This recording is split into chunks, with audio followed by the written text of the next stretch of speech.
Hello friends and students, welcome to my channel Thermal Engineering Local Language. In my previous video, I was talking about temperature. I was talking about temperature, okay? And uh,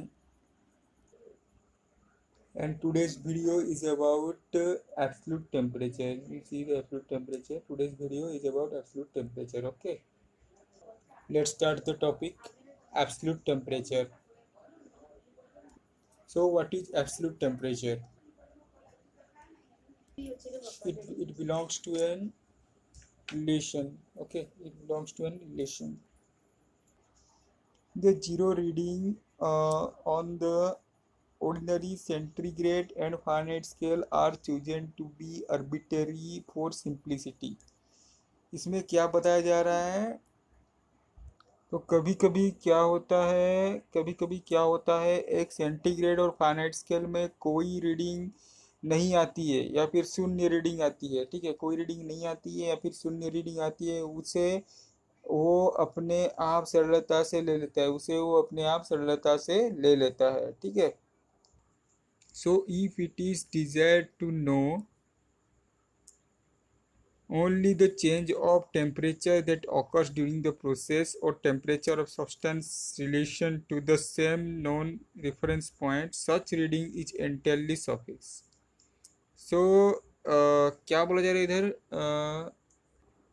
अगर हम process में तापमात्रा की बदलाव होती है, और अगर अगर हमें कोई प्रोसेस में तापमात्रा की बदलाव होती है और किसी वस्तु की तापमात्रा का संपर्क उसके प्रथम चुने हुए पॉइंट जो इतना ज़्यादा कारीगर नहीं है उसको हम लोग लेते हैं। ठीक है, क्या होता है, कोई भी वस्तु अगर उतना कारीगर नहीं होता है उसको हम लोग को लेना है, वो पॉइंट को लेना है। ठीक है, उस पॉइंट को लेके उसको काम कराना पड़ता है। ठीक है, जो पॉइंट रहती है वो पॉइंट को लेते हैं, तापमात्रा की जो पॉइंट रहती है उसे लेना है। ठीक है, उसे तो ये एक पॉइंट काम का नहीं है, लेकिन देखिए इस पॉइंट को आपको लेना पड़ेगा। However, when the reading are used in the equation that relating to the fundamental laws, क्या when the readings are used to be in the equation relating to the fundamental laws, तो ये जो पहले का लिया गया रीडिंग है ये बहुत ज़्यादा इस्तेमाल में आता है कहाँ पे? आपका इक्वेशन रिलेटिंग में होता है। ठीक है, जिसमें इक्वेशन रिलेटिंग होती है आपकी कौन सा जो है थर्मोडायनेमिक्स के फंडामेंटल लॉस में, फंडामेंटल इक्वेलिटी में, उसमें ज़्यादा काम कारीगर सिद्ध होता है ये। ठीक है, तो it is necessary to use temperature reading those reference point is true and absolute zero of temperature. तो इसमें क्या बता रहा है आपको? ये जो है बहुत ही ज़्यादा काम की चीज़ है, जो कि तापमात्रा की पढ़ाई करते उसके सच्ची और संपूर्ण जीरो टेम्परेचर को दर्शाता है। ठीक है, संपूर्ण जीरो टेम्परेचर हम लोग को यहाँ पे मिल गया। जो टेम्परेचर है, ये जो टेम्परेचर है वो रिलेटिंग करता है इक्वेशन और फंडामेंटल लॉ के निकालने में। ठीक है, और उसे जो टेम्परेचर नेसेसरी होती है, जो टेम्परेचर रीडिंग करने में जो सक्षम है, उस टेम्परेचर को हम लोग क्या बोलते हैं? उस टेम्परेचर को एब्सोल्यूट जीरो टेम्परेचर या फिर संपूर्ण जीरो टेम्परेचर या फिर सच्चा टेम्परेचर, जो रियल टेम्परेचर, उसे रियल टेम्परेचर या फिर true temperature. Also, it will seen later on this absolute zero of temperature is zero. Below this temperature, any substance cannot fall. ठीक है, तो इसमें आपको मैं क्या दिखाता है? इसमें क्या दिखाता है? तो इसमें बता रहा है आपको एब्सोल्यूट जीरो जो तापमात्रा है। ठीक है, एब्सोल्यूट जीरो जो तापमात्रा है वो दिखाता है कि किसी वस्तु का तापमात्रा, ठीक है, किसी वस्तु का अगर तापमात्रा जो है, जो मेजरमेंट हुआ है, जो तापमात्रा उसका ली गई है वो शून्य हो गया है। ठीक है, उसके बाद उसका तापमात्रा और गिनती नहीं हो रही, उसका नीचे और टेम्परेचर नहीं जा रहा है, और उसका नीचे अगर गिरती और जाती नहीं है, अगर नहीं जाती है तो उसे एब्सोल्यूट टेम्परेचर बोला जाता है। मतलब किसी चीज़ का देखिए टेम्परेचर जो है ना एक कांस्टेंट लेवल में पहुंच जाता है। ठीक है, एक जगह में पहुंच जाता है जहां से और टेम्परेचर उसका नीचे नहीं जाता है, उसका नीचे आप जितना भी कोशिश कीजिए उसका नीचे नहीं जाएगा। ठीक है, एक जगह में और रुक जाएगा, उसी टेम्परेचर को आप एब्सोल्यूट जीरो टेम्परेचर बोला जाता है। ठीक है, वहां से ऊपर आप ले सकते हैं, इसमें ऊपर जो टेम्परेचर है वो निकलेगा, लेकिन नीचे उसका गिरेगा नहीं, उसका नीचे नहीं जाएगा, तो उसे हम लोग एब्सोल्यूट जीरो टेम्परेचर बोला जाता है। ठीक है, it is taken as -270 degree centigrade and -460 degree Fahrenheit. तो इसको हम लोग कैसे लेते हैं, पहले जो लेते हैं सेंटीग्रेड स्केल में लेते हैं, उसके बाद फ़ारेनहाइट स्केल में लेते हैं, ठीक है। तो इसको जो लिया जाता है सेंटीग्रेड स्केल में कितना लिया जाता है, -270 डिग्री सेंटीग्रेड, ठीक है, -270 डिग्री सेंटीग्रेड जो है इसको लिया जाता है, और -460 डिग्री फ़ारेनहाइट में इसको लिया जाता है, जो कि एब्सोल्यूट टेम्परेचर जो है, एब्सोल्यूट टेम्परेचर कितना है, -270 डिग्री सेंटीग्रेड और -460 डिग्री फ़ारेनहाइट स्केल में लिया जाता है, ठीक है। तो ये जो है ये डायग्राम है मैं बनाया हूँ, ठीक है। ये देखिए ये जो है centigrade scale, kelvin scale, Rankine scale, Fahrenheit scale, सब कुछ डिटेल्स मैं आपको बताना जा रहा हूँ, ठीक है। देख लीजिए आप, ये मैं आपको बता रहा हूँ अभी। ये देखिए ये जो है सेंटीग्रेड स्केल है, ठीक है।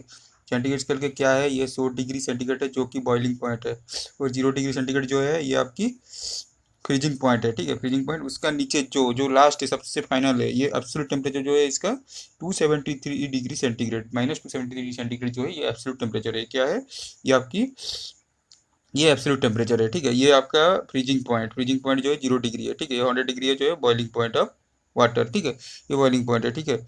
और आपको दिखा रहा हूँ ये भी देखिए आप, ये केल्विन स्केल में, ठीक है। केल्विन स्केल में कितना है, केल्विन कितना हो जाएगा, सेंटीग्रेड स्केल का केल्विन स्केल में होता है, ठीक है। जैसे फ़ारेनहाइट स्केल का रैंकिन स्केल में होता है, सेंटीग्रेड स्केल का केल्विन स्केल में होता है, ठीक है।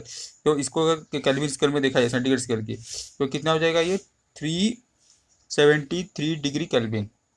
100 डिग्री सेंटीग्रेड को हम उसको 273 ऐड कर देंगे, उसके बाद जो भी आता है 100 degree plus 100 degree centigrade plus 273, जो कि 273 हम लोग का 0 डिग्री के फ्रीजिंग पॉइंट है, ठीक है। ये नॉर्मल टेम्परेचर 273 जो है फ्रीजिंग पॉइंट है, ये फ्रीजिंग पॉइंट, ठीक है। ये जो है फ्रीजिंग पॉइंट है, ये आपकी बॉइलिंग पॉइंट हो गई, प्लस और इसमें माइनस कर देंगे तो -273 डिग्री जो है 0 डिग्री केल्विन, क्या 0 केल्विन बन जाएगा। और ये आपका 273 डिग्री केल्विन है, और ये 623, और ये आपका 373 डिग्री केल्विन हो जाएगा। 670 केल्विन, 273 डिग्री केल्विन और 0 डिग्री केल्विन, ठीक है। ये हो जाएगा आपका केल्विन स्केल में, सेंटीग्रेड स्केल का केल्विन स्केल में कन्वर्ट होता है, ठीक है। और उसके बाद मैं आपको चलते हैं रैंकिन स्केल, ठीक है। रैंकिन स्केल कैसे होता है, फ़ारेनहाइट स्केल का कन्वर्सन, फ़ारेनहाइट स्केल का कन्वर्सन होता है जो कि 32 डिग्री फ़ारेनहाइट जो है रैंकिन स्केल में कितना हो जाएगा, 492 डिग्री, 492 डिग्री। देखिए रैंकिन स्केल का जो है ये 32 डिग्री जो है ये कन्वर्ट होता है 492 डिग्री में, ठीक है। 492 डिग्री में ये कन्वर्ट हो जाता है, ठीक है। वैसे अगर 0 डिग्री फ़ारेनहाइट आ जाता है तो 0 डिग्री फ़ारेनहाइट, ये 0 डिग्री फ़ारेनहाइट में 460 डिग्री रैंकिन स्केल आ जाएगा, ठीक है। अगर 0 डिग्री लेते हैं, ये तो फ्रीजिंग पॉइंट हो गई आपकी वाटर की फ्रीजिंग पॉइंट, ये boiling point of water 212 degree Fahrenheit, 212 boiling point of water है ये, ठीक है। इसका जो होगा 672 रैंकिन स्केल में आ जाएगी, ठीक है। कितना ऐड होता है इसमें, इसमें आपका ऐड होता है 460 अगर ऐड करते हैं, ठीक है, आगे का 212 में 460 ऐड करते हैं तो कितना हो जाएगा 672 डिग्री, 672 जो कि बॉइलिंग पॉइंट ऑफ वाटर, ठीक है। रैंकिन स्केल में boiling point of water for 672 degree Rankine, 672 degree Rankine जो है बॉइलिंग पॉइंट ऑफ वाटर है, ठीक है। और फ़ारेनहाइट स्केल में 212 डिग्री फ़ारेनहाइट, ठीक है। वैसे सेम है, क्या है इसका 32 डिग्री फ़ारेनहाइट है, किसका freezing point of water, freezing point 32 degree, और उसका रैंकिन में कितना होगा 492 डिग्री रैंकिन में आ जाएगा, ठीक है।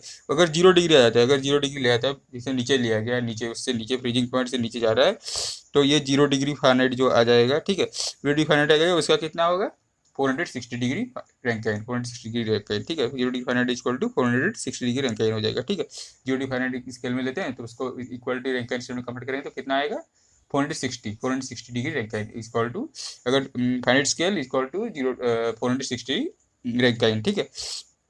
सिमिलरली अगर हम लोग एब्सोल्यूट में जाएंगे, एब्सोल्यूट रैंकिन स्केल जो है, ठीक है, एब्सोल्यूट टेम्परेचर जो है रैंकिन स्केल में जाएंगे तो ये आ जाएगा 0 डिग्री रैंकिन, कितना में आएगा, कितने डिग्री फ़ारेनहाइट में, -460 डिग्री फ़ारेनहाइट, ठीक है। -460 डिग्री फ़ारेनहाइट में जो कि आ जाएगा आपका रैंकिन स्केल, जिसमें कोई चेंजेस नहीं आएगा, उसमें कोई चेंजेस नहीं दिखाएगा, उसका ऊपर चेंजेस दिखाएगा, टेम्परेचर बढ़ेगा, लेकिन उससे नीचे और नहीं जाएगा, इसका नीचे और नहीं जाएगा, ठीक है। ये हो गया यहाँ से बंद, यहाँ से बंद हो गया, ठीक है। इसका नीचे और नहीं जाएगा, ठीक है। इसका नीचे जो है, ठीक है, इसका नीचे जो है, इसका नीचे और नहीं जाएगा, इसका नीचे नहीं जाएगा, इसका नीचे नहीं जाएगा, इसका नीचे और नहीं जाएगा, ठीक है। इसका नीचे नहीं जाएगा, इसका ऊपर जा सकता है, बढ़ सकता है ऊपर, ठीक है। ये देखिए इसका ऊपर जाएगा लेकिन इसका नीचे और नहीं जाएगा, ठीक है। इसका नीचे नहीं जाएगा तो इसे क्या बोलेंगे, डिग्री एब्सोल्यूट टेम्परेचर, ठीक है, इसको बोलते हैं एब्सोल्यूट टेम्परेचर। एब्सोल्यूट जो -460 डिग्री जो है फ़ारेनहाइट में एब्सोल्यूट टेम्परेचर है। 0 डिग्री रैंकाइन जो जीरो डिग्री रैंकाइन जो है, जीरो रैंकाइन जो है ये एब्सोल्यूट टेम्परेचर है। 0 केल्विन ये भी एब्सोल्यूट टेम्परेचर। -270 डिग्री सेंटीग्रेड ये भी एब्सोल्यूट टेम्परेचर, ये भी है, ये भी है, ये भी है आपकी। और -460 डिग्री फ़ारेनहाइट जो है ये भी आपकी रैंकाइन स्केल है, ठीक है। -460 रैंकाइन में, फ़ारेनहाइट में -460 डिग्री फ़ारेनहाइट जो है, ठीक है।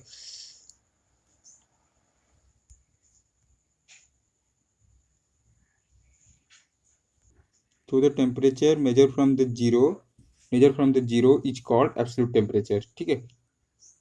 तो इसमें आपको दिखाया मैं, जो तापमात्रा जो नीचे से लिया जाएगा, शून्य ले जाएगा, ठीक है, और नीचे ले जाएगा, वो टेम्परेचर को आपको एब्सोल्यूट टेम्परेचर बुलाता है, ठीक है। मैं दिखाया रैंकाइन में जो एब्सोल्यूट जीरो जो जो 0 डिग्री केल्विन और -273 डिग्री सेंटीग्रेड और -460 डिग्री फ़ारेनहाइट और 0 डिग्री रैंकाइन, ये जो स्केल है ये एब्सोल्यूट जीरो टेम्परेचर का रीडिंग है, ठीक है। एब्सोल्यूट जीरो जिसमें कोई बदलाव, कोई चेंजेस कुछ नहीं होगा, कोई वस्तु का कोई कुछ चेंज नहीं होगा, उसके नीचे कुछ भी नहीं जाएगा, उसके नीचे टेम्परेचर रीडिंग ही नहीं करेगा, सुबह नहीं करेगा, ऐसे एब्सोल्यूट जीरो टेम्परेचर बोला जाता है, एब्सोल्यूट टेम्परेचर बोला जाता है, ठीक है।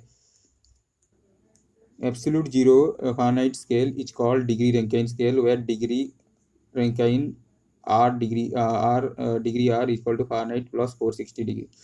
तो इसमें क्या होता है, जो रैंकाइन स्केल में आप देख रहे हैं, इसमें रैंकाइन स्केल और आपका रैंकाइन स्केल और फ़ारेनहाइट स्केल का लिंक रहती है, जो कि रिलेशन रहती है, क्या रहती है।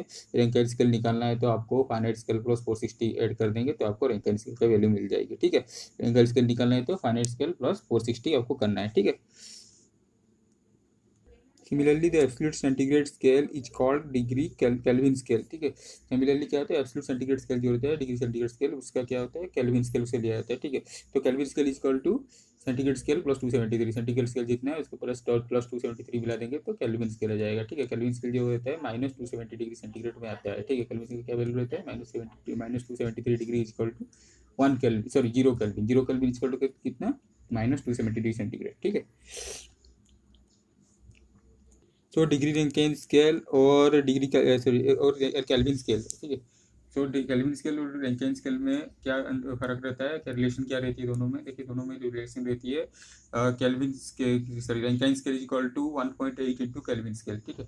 Rankine scale is equal to, Rankine scale निकालना है तो 1.8 इंटू मल्टीप्लाई करेंगे किससे, केल्विन स्केल से, ठीक है। केल्विन स्केल में अगर 1.8 मल्टीप्लाई करते हैं तो रैंकाइन स्केल का वैल्यू आ जाएगा। वैसे रैंकाइन अगर केल्विन स्केल का निकालना है तो आपको रैंकाइन स्केल में 1.8 डिवाइड करनी पड़ेगी, तब आपको केल्विन सॉरी आपको